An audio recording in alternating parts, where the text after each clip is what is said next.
Assalamualaikum warahmatullahi wabarakatuh. Perkenalkan, nama saya Muhammad Rafi Pratama. Pada kesempatan kali ini, saya akan mempresentasikan itu sesuatu yang cukup kita sering temui di sekitar kita.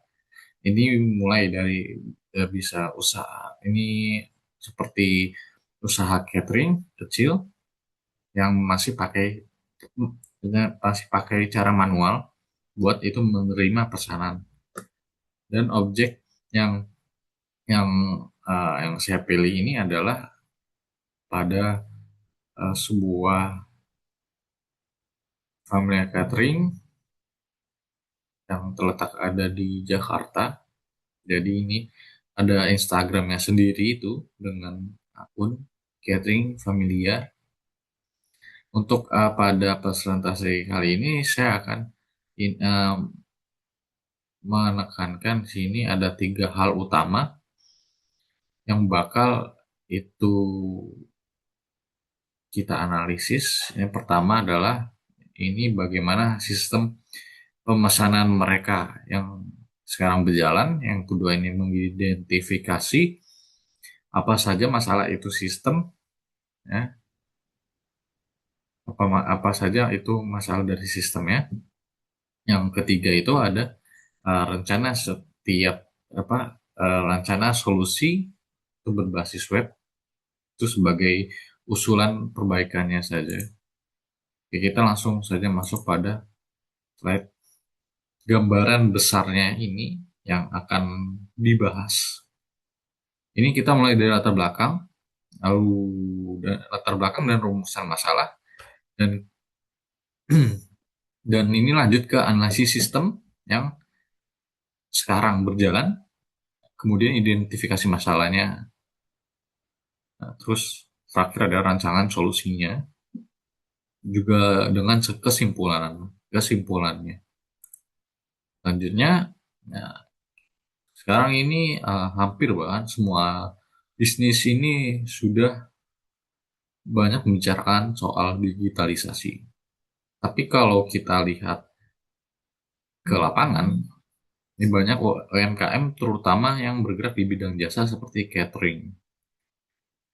Masih mengandalkan cara-cara manual yang sudah bertahun-tahun dipakai.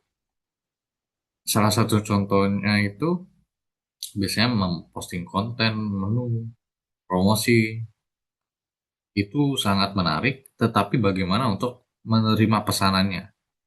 Nah, semuanya itu yang bisa kita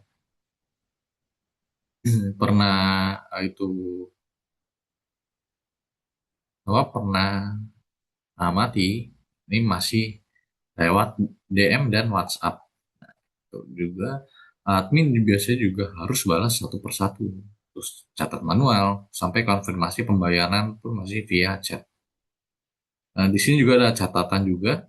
Di sini analisis ini berdasarkan pengamatan publik dari media sosialnya atau ditambah dengan pola umum, pola UMKM catering.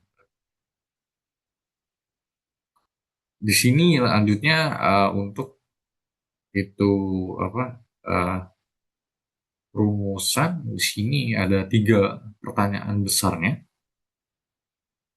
Nah, yang pertama itu gimana sebenarnya alur sistem pemesanan ini manual ini berjalan. Yang kedua, apa saja itu masalah yang muncul dari sistem itu.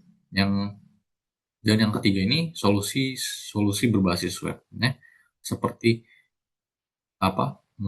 Seperti apa yang bisa menjadi jawabannya.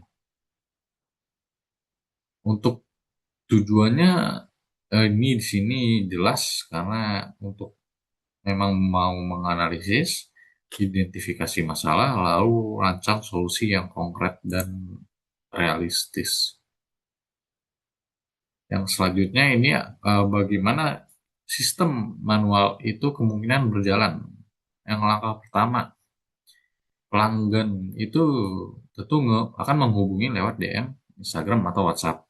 Mereka menu, menanyakan menu, harga ketersediaan tanggal, admin lalu itu kemudian akan harus balas secara manual.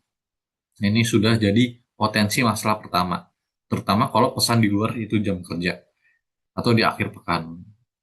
Langkah kedua itu proses langkah kedua dan terusnya ini adalah proses negosiasi dan konfirmasi pesanan. Itu semua lewat chat juga. Langkah keempat ini pelanggan transfer. Langkah keempat bisa menjadi pelanggan itu transfer DP dan kirim bukti bayar lewat chat. Admin pun juga harus cek satu persatu. Langkah kelima ini yang uh, di highlight berwarna merah ini pencatatan manual, entah di buku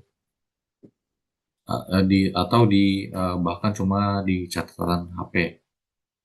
Jadi ini adalah titik paling rentan kalau satu pesanan terlewat atau detailnya salah ketik, itu dampaknya bisa langsung ke reputasi bisnis. Terus langkah ke-6 dan 7 ini produksi jalan, pesanan dikirim, pelunasan itu dilakukan, semua itu masih dikomunikasikan via via chat. Selanjutnya ini ada gap analisis, ini gak apa? Ini jarak, gap analisis ini jarak antara kondisi ideal dan kondisi yang itu sekarang berjalan. Yang masalah pertama ini adalah terlambatan respon.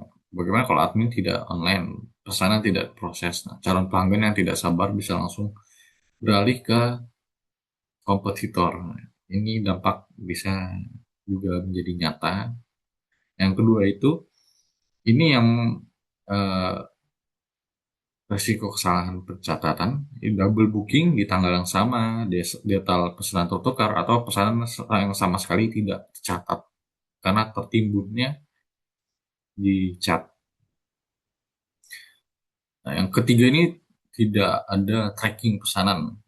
Pelanggan itu harus chat lagi untuk chat, uh, pelanggan itu harus chat lagi untuk tanya pesanan ini sudah diproses, pesanan saya itu sudah diproses atau belum. Yang keempat ini bisa jadwal produksi tidak terstruktur, tidak ada kalender terpusat yang menunjukkan sudah berapa pesanan yang diterima untuk uh, tanggal tertentu.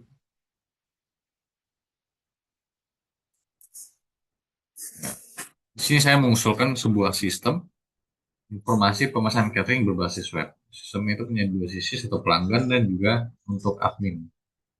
Di sisi pelanggan ini mereka bisa browsing katalog menu lengkap dengan foto, deskripsi dan harga. Kalau mau pesan mereka ini isi form langsung di website. Pilih tanggal, jumlah porsi, menu, dan itu alamat. Nah, setelah submit mereka langsung bisa dapat konfirmasi otomatis lewat email atau WhatsApp. Jadi yang paling penting ini pelanggan bisa tracking status mereka sendiri. Dimulai dari pending, dikonfirmasi, sedang diproses sampai itu dikirim.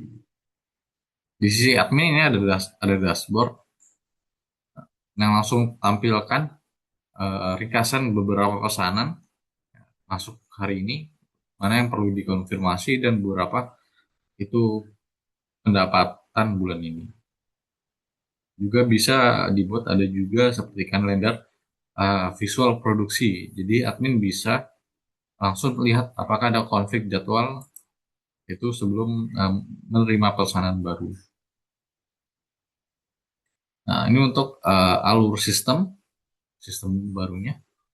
Langkah yang 9 langkah yang semuanya digital dan terintegrasi, itu pelanggan buka website, pesan, bayar, upload bukti, semuanya tercatat otomatis di database. Admin kelola dari satu dashboard, jadi tidak ada bolak-balik lagi, tidak ada lagi yang chat manual. Nah, ini ada secara perbandingan langsung antara sistem lama dan sistem barunya. Jadi dari penerima pesanan yang tadinya harus via chat dan jam terbatas jadi 24 Jadi terus bisa online. Jadi terus pencatatan yang apa yang tadinya itu manual jadi tersimpan otomatis di database. Nah, tracking yang tadinya itu tidak ada sekarang bisa dilakukan sendiri oleh pelanggan. Dan laporan keuangannya itu tadinya manual ke akhir bulan itu bisa di real time di dashboard. Untuk teknologi sendiri ini mengusulkan stack yang familiar dan terjangkau untuk konteks UMKM.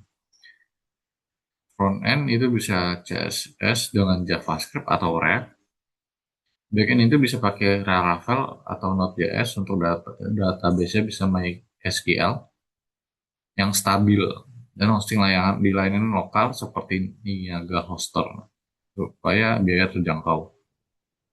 Dan untuk notifikasi itu pakai WhatsApp API karena biasanya di situ lah platform paling familiarnya buat pengguna lokal. Jadi nah hanya rekomendasi awal detail.